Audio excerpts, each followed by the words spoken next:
큐티를 어떻게 해야 되느냐. 지난주에 배웠던 거요. 새로운 건 아니고 우리가 한번 들으면 계속 까먹잖아요. 좀 복습을 하도록 하겠습니다. 스크린을 보시고요. 우리가 같이 한번 읽어볼까요? 시작. 예수께서 대답하여 이르시되 기록되었으되 사람이 떡으로만 살 것이 아니요 하나님의 이로부터 나오는 모든 말씀으로 살 것이라 하였느니라. 아멘.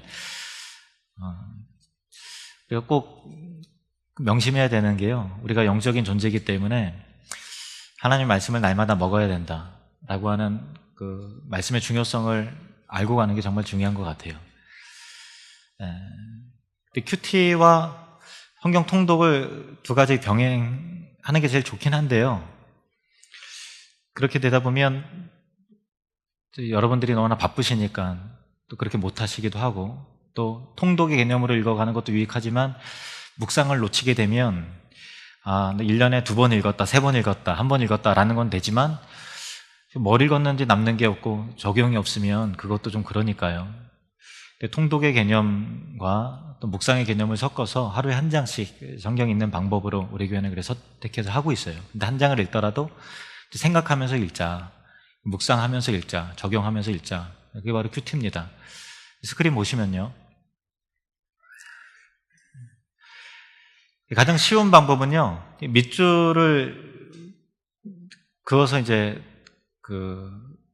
묵상하는 거죠. 가장 마음에 와닿는 거, 은혜되는 곳에 밑줄을 치는 거예요. 근데 안 치고 그냥 읽는 거하고 밑줄을 치는 거하고 마음가짐이 정말 달라요. 여러분 한번 해보세요. 색연필이라든가 또 그 볼펜을 들고 말씀을 읽을 때 하나님께서 내게 교훈하시는 말씀, 또 새롭게 깨달은 것들, 은혜되는 것, 거기에 성령님께서 깨닫게 해주시는 거에 밑줄을 긋는 거죠. 처음부터 끝까지 다 하면 의미가 없고요, 그냥 와닿는 거, 특별히 또 감동되는 거를 밑줄을 치시면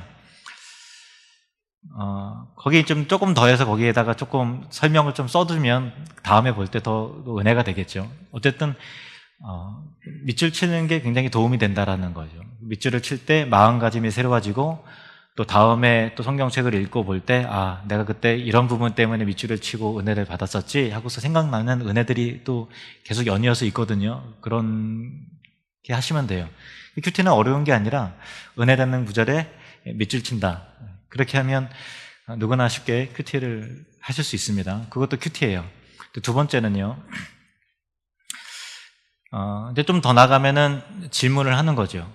그래서 소위문답에서 배운 것처럼 성경의 그 가장 중심되는 내용은 하나님을 아는 그 지식에 관한 것과 또 하나님께서 우리에게 요구하시는 의무, 행함에 대한 그런 부분이기 때문에 두 가지 질문을 해야 됩니다. 하나님은 어떤 분이십니까? 이 본문을 읽을 때 하나님은 어떤 분이신가? 두 번째, 내게 주시는 교훈이나 약속은 무엇입니까? 근데 둘 다 해도 좋고요, 항상 본문을 읽을 때 하나님에 대해서 항상 발견되는 것도 아니고 또 하나님의 약속을 항상 발견하게 되는 것도 아니거든요. 둘 중에 하나를 하셔도 돼요. 가급적인 둘 다 하시면 좋습니다. 그 다음에요, T에서 배운 방식은 책갈피에 3가지가 나와 있는데, 이 말씀은 하나님에 관하여 무엇을 가르쳐주고 있는가? 이거는 아까 거 유사하죠. 또 인간과 세상에 관하여 무엇을 가르쳐주고 있는가? 왜냐하면 하나님에 관한 그 지식도 도움이 되지만요, 이 세상이, 성경에 보면 이 세상이 이렇다라는 것을 이렇게 말씀하시고 계시는구나, 인간은 참 죄인이구나, 그런 부분들을 정리해 나가면서 이해가 되면 그것도 많이 도움이 되죠. 예를 들면 아까 이제 낮예배 설교 가운데서 자꾸 어떤 사람으로 인해서 자꾸만 마음의 심령에 괴로움을 겪을 경우, 참 성경은 모든 사람이 다 어쩔 수 없는 죄인이라고 그러는구나, 그래서 그 사람도 죄인이기 때문에 그런 거구나, 나도 죄인이기 때문에 또 그럴 수 있지, 그런 부분에 있어서 사람에 대한 아는 그 이해가 생기면 그것에 따른 교훈도 생기죠. 그리고 두 번째는 이 말씀 안에 내가 해야 되는, 무엇을 해야 하는지 또는 하지 말아야 하는지에 대한 명령이 있는가 라고 하는 부분요. 아까 똑같죠, 질문과. 세 번째, 이 말씀 안에 나에게 주시는 하나님의 약속이 있는가. 하나님의 약속이 있는가? 소망과 위로를 이 말씀을 통해서 어떻게 주고 계신가? 라는 부분을 우리가 생각을 한다면 그 말씀이 오늘도 살아서 역사하시고 좌우에 날선 어떤 검보다도 예리한 그 하나님 말씀이 우리의 심령을 쪼개고 우리의 생각을 쪼개서 하나님 말씀 앞에 우리를 새롭게 해주시는 그 은혜를 경험하게 되는 것입니다. 그 다음 한번 볼까요? 그러면 오늘 큐티가 사무엘상 31장인데요. 한번 좀 실습을 한번 해볼까요? 성경책 한번 펴시고요. 사무엘상 31장 보시겠습니다.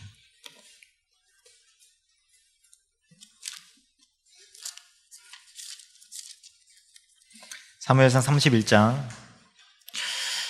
근데 오늘 본문이 참 잘 됐어요. 왜냐하면 하나님은 어떤 분이신가라고 또 내게 은혜되는 구절에 밑줄을 그으세요라는 관점으로 이거를 읽으면 어디다 밑줄을 쳐야 될지 굉장히 좀 어려우실 거예요. 그러니까 여러분 한번 저랑 같이 읽으실 때 여기에 나는 밑줄을 치고 싶다. 아니면 밑줄 한번 치시든지 볼펜이 없으시면 이 절이 나한테 교훈이 있구나. 근데 쉽지는 않으실 거예요. 한번 좀 왜 어려운가 생각하면서 한번 그럼 같이 읽어보도록 하겠습니다. 31장 1절부터 13절 한 절씩 교독합니다. 블레셋 사람들이 이스라엘을 치매 이스라엘 사람들이 블레셋 사람들 앞에서 도망하여 길보아 산에서 엎드려져 죽으니라.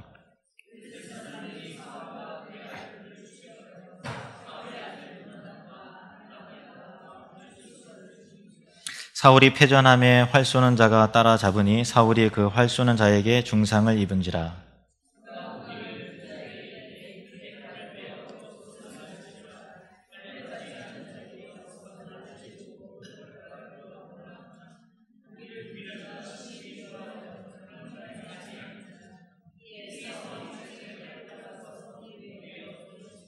무기를 든 자가 사울이 죽음을 보고 자기도 자기 칼 위에 엎드려져 그와 함께 죽으니라.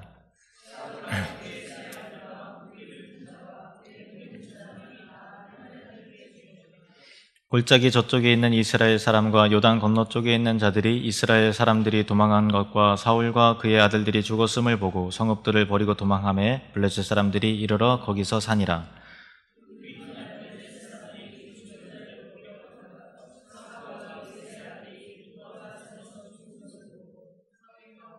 사울의 머리를 베고 그의 갑옷을 벗기고 자기들의 신당과 백성에게 알리기 위하여 그것을 블레셋 사람들의 땅 사방에 보내고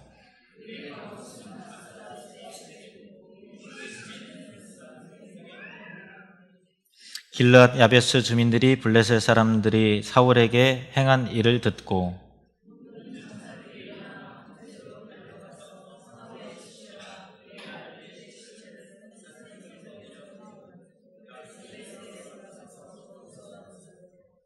그의 뼈를 가져다가 야베스 에셀 나무 아래에 장사하고 7일 동안 금식하였더라. 아멘. 사무엘상 제일 마지막에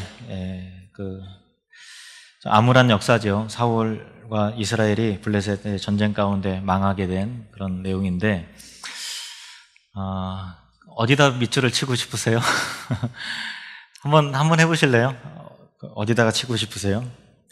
근데 좀 어렵긴 하실 거예요. 왜냐하면 이 말씀이 나에게 소망과 위로를 주시는구나. 이 말씀이 하나님 은혜다. 하나님은 이런 분이시구나. 라는 게 선명하게 쏙 들어오는 구절이 여기는 별로 없어요. 그래도 한번 찾아보세요. 그래도 한번 찾아보세요. 그 얻는 영적인 교훈도 있으니까 한번 찾아보셔서 한 1분 시간을 줄 테니까 한번 묵상해 보시고요.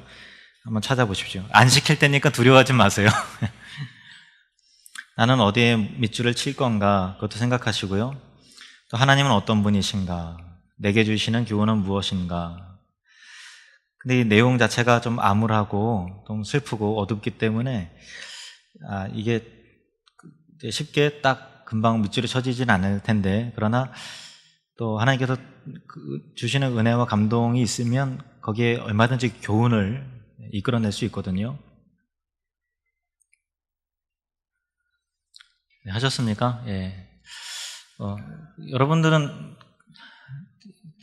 물어보면 좀 이런 교훈을 얻었다고 얘기하기가 좀 쑥스러우실 것 같으니까요. 옆 사람에게 아니면 뒷 사람에게 내가 밑줄 친 구절은 여기고 또 여기에 어떤 교훈을 얻었습니다. 이렇게 얘기하시고요. 또 발견이 안 되셨으면 잘 모르겠는데요. 아, 예. 그 30년 전의 연구가 갑자기 예, 저도 이제 아재입니다, 아재. 옆 사람에게 한번 좀 얘기해 보시겠어요? 어떤 구절이 마음에 와닿으셨는지, 그 이유는 뭔지. 그리고 또 없으시면 참 이거는 좀 어렵다 이렇게 얘기하세요. 한 3분 시간을 드릴게요. 3분. 예. 이제 저랑 같이 한번 해봅시다. 이 31장만 딱 봤을 때는 야, 이게 참 하나님이 어떤 분이시냐라고 할 때 참 이게 난감해요. 그리고 또 너무 이게 슬픈 비극이 있기 때문에 여기서 어디서 위로를 얻을 것이냐, 내게 주신 교훈이 뭐냐, 그런 부분에도 있지만, 그러나 이제 성경을 읽어갈 때 우리가 사무엘상의 31장만 읽기 아니라 앞에서 그 스토리들을 우리가 알고 있잖아요. 그러면은 저는 이제 1절도 줄을 칠 수 있을 것 같아요. 1절 보시면 블레셋 사람들이 이스라엘을 치매 이스라엘 사람들이 블레셋 사람들 앞에서 도망하여 길보아 산에서 엎드려 죽으니라. 그러니까 사무엘서가 처음에 있을 때 이스라엘 백성들이 사무엘에게 나와서 우리도 왕 달라, 하나님 말고 눈에 보이는 왕 달라, 우리를 위해서 대신 싸워서 이길 왕 달라, 그렇게 해서 왕정 시대가 시작이 된 거예요. 그래서 사무엘이 되게 슬펐어요. 하나님께 의논했더니 그가 너를 버린 게 아니라 너희 백성들이 이스라엘이 나를 버린 것이다. 그들이 원하는 대로 왕 세우라 그래라. 그래서 시작된 게 왕정 시대예요. 그죠? 근데 맨 끝에 사울에 의해서 나라가 승승장구하고 이렇게 할 것 같은데, 우리 인간 생각에는 전쟁에 싸워서 이기고 승리의 역사로 될 걸 기대하고서 왕을 세웠잖아요. 근데 결과적으로 31장의 맨 마지막에 되니까 어떻게 된 거예요? 인간이 세운 그 왕이, 그 왕조가 몰락했어요. 그죠? 그래서 하나님은 어떤 분이십니까? 라는 그런 질문을 한다면 우리는 이런 대답을 할 수 있을 것 같아요. 하나님께서는 하나님을 대적하는 자에 대해서 심판하시는 하나님이시다. 이렇게 교훈을 얻을 수 있을 것이고, 또 우리가 얻는 교훈은 뭐냐라고 할 때, 그렇구나, 하나님 몰아내고 내가 왕이 되고 우리가 뭔가 잘하려고 이렇게 해보지만 하나님이 다스리기를 이스라엘 백성은 거절한 왕조였거든요. 거절한 왕이었고 그 끝은 비참과 또 멸망이구나. 나도 내 스스로 왕 노릇하지 말고 하나님의 그 왕 다스리심을 기뻐하는 삶을 살아야 되겠다. 이렇게 적용을 할 수 있겠죠. 이제 좀 설명드리니까 좀 이해가 되셨죠.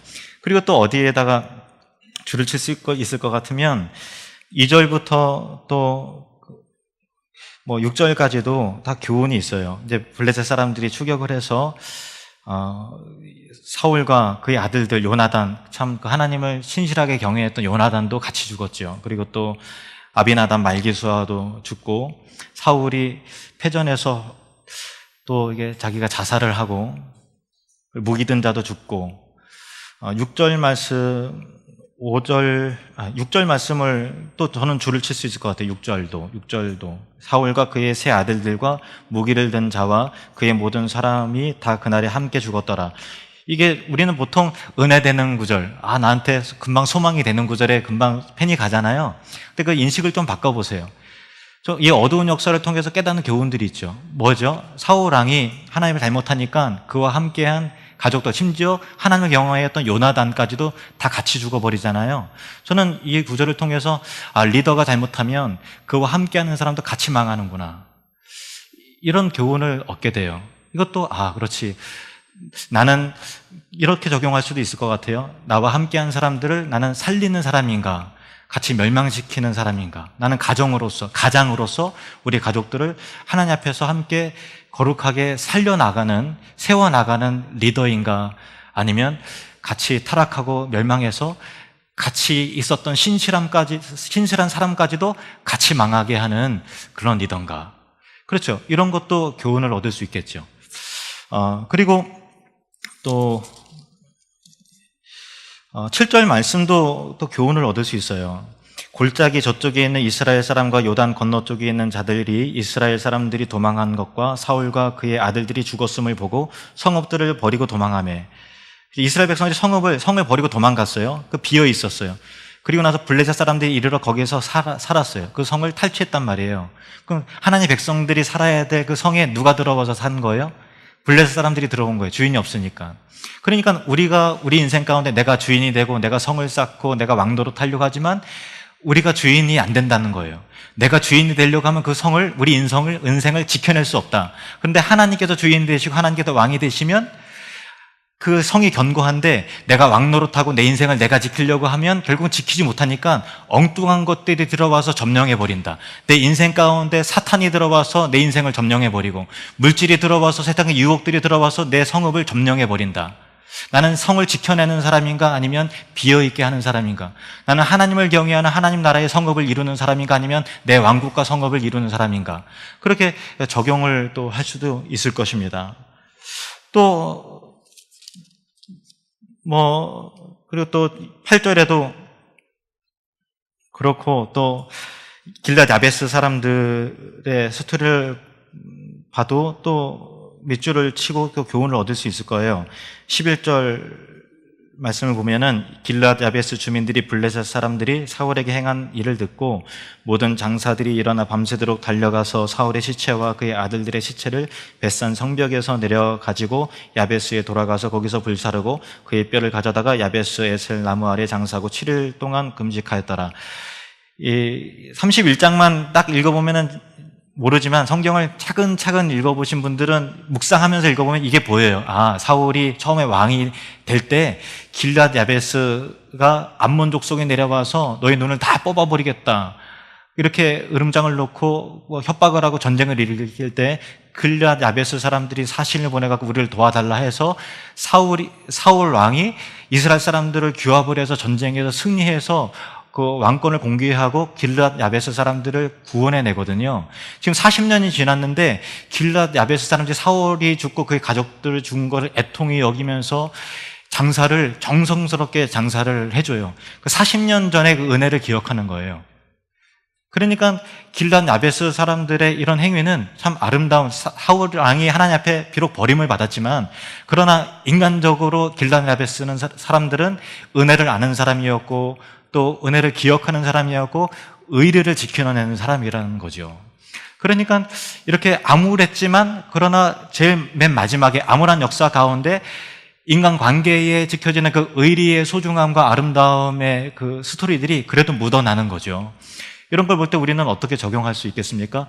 아, 나는 받은 은혜를 기억하고 그 의리를 지켜내는 사람인가 아니면 그냥 40년 전이니까 옛날 얘기니까 그냥 은혜를 까먹는 사람인가?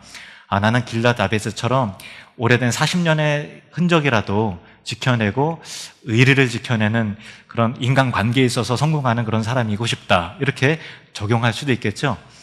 그러니까 단순히 우리가 31장을 밑줄을 내가 얼른 눈에 띄는 구절, 은혜 받은 구절, 하나님은 나를 사랑하신다, 또 내게 힘을 주시는구나, 이 관점으로 고정관념을 가지고 접근을 하면 밑줄 칠 일이 별로 없는데 그런 거 생각을 다 비우고 하나님은 어떤 분이시지? 이 스토리 가운데 어떤 일이 일어났는가? 그것을 통한 얻는 교훈이 뭐지? 하고서 묵상하는 마음으로 영적인 의미를 생각하면서 한 절 한 절 읽으면 거기서 풍성하게 길어오를 수 있는 그 엑기스가 있다라는 그런 사실입니다. 이해가 되시고 좀 도움이 되셨으면 좋겠습니다. 기도하겠습니다. 하나님 아버지, 우리가 하나님 말씀을 날마다 묵상하면서 어렵지만 오늘 나에게 말씀하시는 그 메시지에 귀를 기울이면서 말씀을 읽고 또 큐티할 때 이전에 깨닫지 못했던 지혜로움을, 말씀의 비밀함을 알게 하시고 하나님을 어떤 분이신가, 또 오늘날 나에게 주시는 영적인 교훈과 또 주시는 약속의 말씀은 무엇인가 라는 부분에 대해서 우리가 그 은혜를 발견할 수 있게 도와주시고 또 말씀이 우리의 삶을 변화시키고 또 우리의 습관을 바꾸고 우리의 영적인 질을 바꾸는 그런 영의 양식이 되게 해 주시옵소서. 예수님의 이름으로 기도합나이다. 아멘.